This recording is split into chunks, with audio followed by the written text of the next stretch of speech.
Maharashtra 39 news network. सत्य बातमी, ठाम भूमिका. विसरवाडी नंदुरबार रस्त्याची दुरवस्था, जीवावर. खड्ड्यांमुळे दुचाकीस्वार जखमी. विसरवाडी नंदुरबार महामार्गावरील वाढत्या खड्ड्यांमुळे अपघातांचे प्रमाण दिवसेंदिवस वाढत असून वाहनधारकांचा जीव धोक्यात आला आहे. विशेषतः खांडबारा ते विसरवाडी दरम्यान रस्त्याची अत्यंत दयनीय अवस्था झाल्याने प्रवास करताना वाहनचालकांना मोठी कसरत करावी लागत आहे. संबंधित विभागाकडून करण्यात आलेली थातूरमातूर डागडुजी केल्याने रस्त्यावर पुन्हा मोठमोठे खड्डे निर्माण झाले आहेत. दरम्यान भरडूजवळील धोकादायक खड्ड्यात दुचाकी घसरून झालेल्या अपघातात 2 दुचाकीस्वार गंभीर जखमी झाल्याची घटना घडली.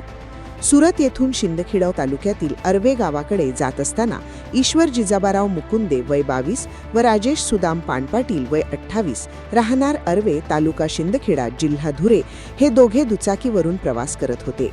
भरडू गावानजीक रस्त्यावरील खोल खड्ड्यात दुचाकीचे चाक अडकल्याने वाहनाचा ताबा सुटून अपघात झाला.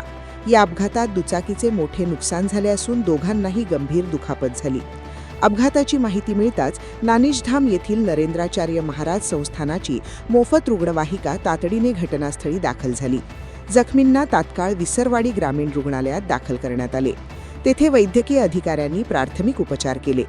सध्या नंदुरबार ते खांडबारा परिसरात रस्त्याच्या विस्तारीकरणाचे काम सुरू असल्याने वाहतूक विस्कळीत झाली आहे. मात्र खांडबारा विसरवाडी मार्गावरील रस्त्याची दुरवस्था वाहनधारकांसाठी डोकेदुखी ठरत आहे. लहान मोठ्या खड्ड्यांमुळे वाहन चालवताना जीव मुठीत धरून प्रवास करावा लागत असून अनेकदा वाहनांचे नुकसानही होत आहे.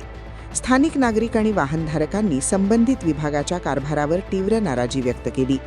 रस्त्यावरील खड्डे बुजवण्याचे काम केवळ दिखाव्यासाठी केलं जात आहे. योग्य दर्जाचे काम होत नसल्याने अपघातांची मालिका सुरूच आहे, अशी प्रतिक्रिया नागरिकांकडून व्यक्त होत आहे.